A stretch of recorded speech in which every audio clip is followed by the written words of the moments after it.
Just not the best of starts for this weekend. Everything seemed to happen out there, and it wasn't really good things, were they? No, frustrating. I tried to get past the Moseler coming out of the first corner. I don't think he'd seen me, to be honest. We had a bit of a coming together, and then I went in the wall. I tried to come back again. I got almost back to the pit lane, and the car seemed to be going okay, and then it just snapped sideways on me. So I pitted. I'm not sure whether we've broken something or whether there's another mechanical issue with the car. I'm not sure, but we're just working on it now. Kevin, let's start with qualifying. I know you had a few cosmetic problems. Just tell us a bit about that. I was hoping and expecting to be on the first row or the second row of the grid. Fred rang me. He said, "Kevin, hurry up, you're fifth." I thought, oh, no. So I thought, OK, I'll just try a bit harder. Well, I'd seen oil flags at Island, which is a quick corner, on a previous lap, but they'd been taken down. I thought, oh, false alarm. So this is a quick one.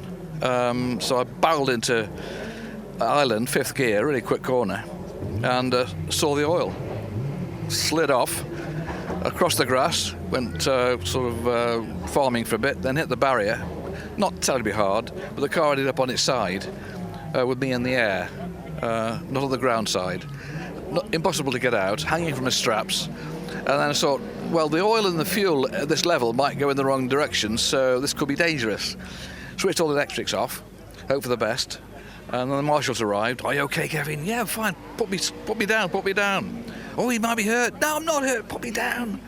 Anyway, put me down eventually and went to the medical thingy and checked me over like they do. But I'm perfect. As you may have noticed. You are perfect. You are perfect. A perfect character is Kevin Riley. We've got another Riley on pole, Nigel Mustill. Alongside him is Ian Dockerell. Then it's Chris Dockerell, P3. Ian Logie in fourth. Fifth on the grid goes to Will Goff with Alex Martin alongside. And row 4, Mike Donovan and Kevin Riley. Row 5, Peter Jennings and Dan Stringfellow. They're followed by Sean Winder and Rupert Martin about to re-engage in battle. Then it's Paul Fleury and Darren Nelson. Seamus Jennings in 15th. Jeff Wyatt alongside in the BMW. Then Ben Tompkins and Chris Bentley. Richard Chamberlain and Peter Rowbottom 19th and 20th. The grid completed by Chris Mole and Chris Randall. Very sadly, the Porsche of Ross McEwen not taking to the track in race 2.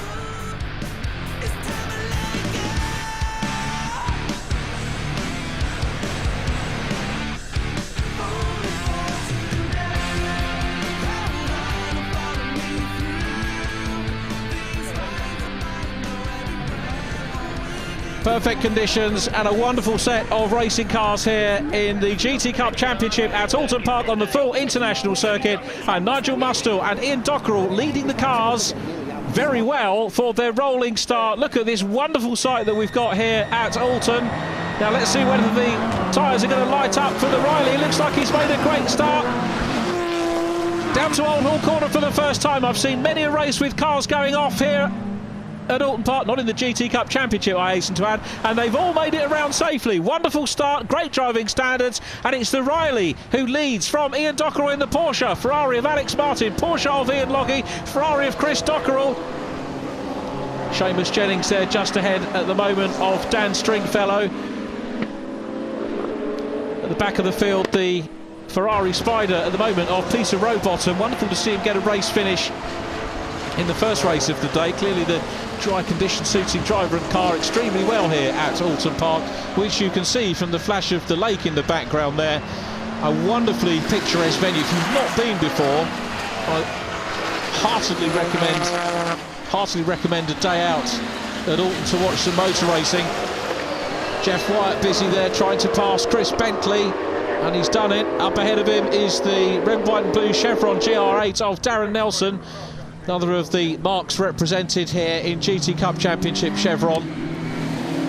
But the way the classes are sorted out, the regulations really do promote close racing between all 4 classes that we've got. You tend not to get the cliques of... We did in race 1, had a group of Ferraris racing together, a couple of Porsches, but it's very much mixed up, as you can see, as Alex Martin's got into second place now, ahead of Ian Dockerell.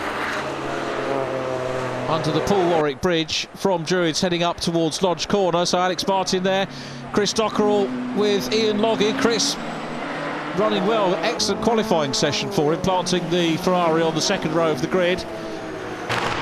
Motor of Kevin Riley goes through, starting to make a little bit of progress through the field. Rupert Martin has got ahead of Sean Winder off the start. Remember, they started side by side on the grid. At the moment, not perhaps involved in as close a battle as they had in race number 1, but no doubt the pairing enjoying their track time here. So Loggy, Dockerell, BM goes through. The Ginetta just ahead at the moment of Rupert Martin. Through field coming through. The Porsche Cayman there of Sam Mole shares with his dad Colin, the pair making their seasonal debut, and in fact debut for the car at Brands Hatch.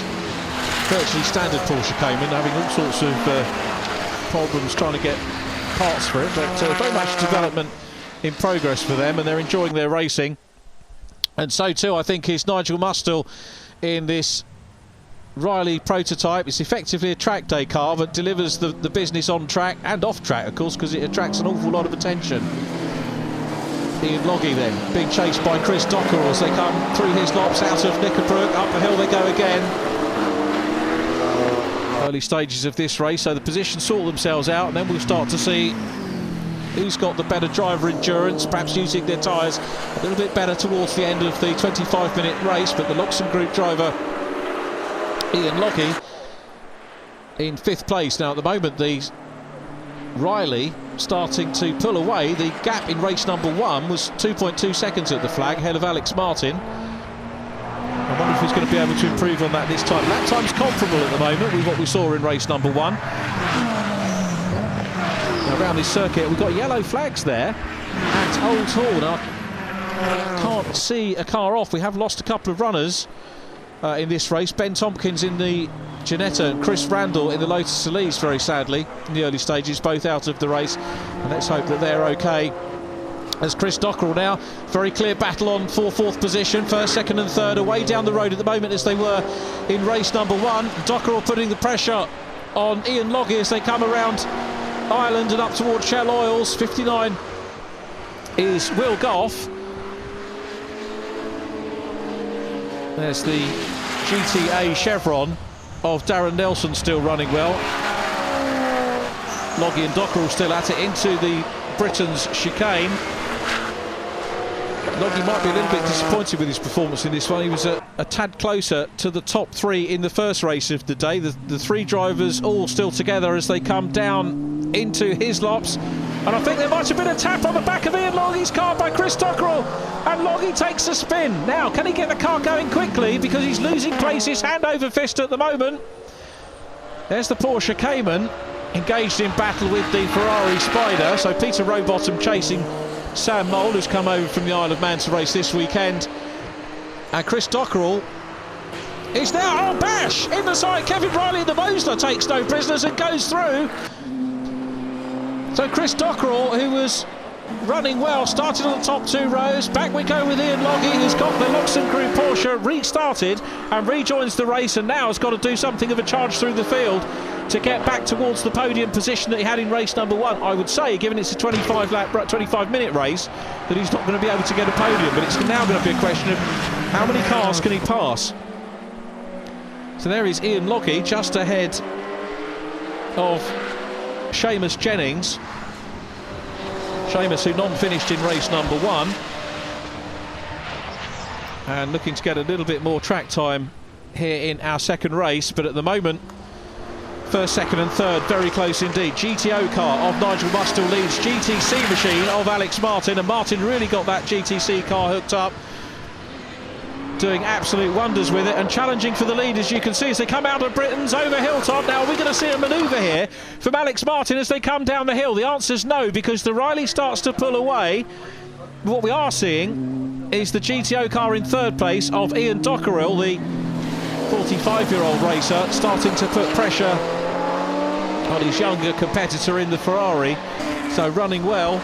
Ian Loggy about to try and challenge Sean Winder in the number 6 Ferrari, coming down into Britain's. Loggy racing hard, got back up to speed very quickly, the gritty Scot up over hilltop. Now what's he going to do here? Comes offline, looks down the inside of Sean Winder. Is he near enough? I don't think he's far enough up to go through. Sean's seen him. Well, he didn't leave the door open, so to speak, but he left through. I think that was a very good piece of driving from Sean. He's running in GTO. And I think he realised that that faster car was coming through, and nothing ends in tears there. And Ian Lockie makes up a position and through into second. Goes Ian Dockrell into second, but fighting back is Alex Martin on the cutback. Martin's gone back through. The Ferrari still side by side outside line, and he's reclaimed second. Wonderful racing from the Ferrari of the championship leader. Alex Martin goes back in front, but Ian Dockrell is with him as well. You don't normally see in GT racing in the UK this close action, but GT Cup does give us it. The way the classes are worked out, the way the drivers prepare their cars. 4 classes of racing, and very, very close racing indeed. Now this is Rupert Martin being put under pressure by Ian Lockie. Lockie, remember, 100% fastest laps in all 4 races so far this year, and with a little bit of red mist, I think, from that incident earlier on, he'll be chasing that again. Back we go to the scrap for second place, and it's still Alex Martin. Now with these two battling hard, you can see that the white Riley of Nigel Mustill starting to get away. The Wiltshire driver enjoying the second and third place cars, potentially slowing each other up just a little bit here. So edging towards the halfway stage of the race as Ian Lockie forces his way past Rupert Martin. Lockie's taking no prisoners at all here at Oulton Park. Clears another car. He's got more work to do before he happens across any more machines here at Oulton. But Lockie on his recovery drive, racing superbly, as is this battle for second place. Alex Martin still in second, just ahead of the third place car of Ian Dockrell, who's running second, remember, in GTO. Wonderful action here as the sun shines at Oulton Park. Join us after the break for the conclusion of this wonderful racing.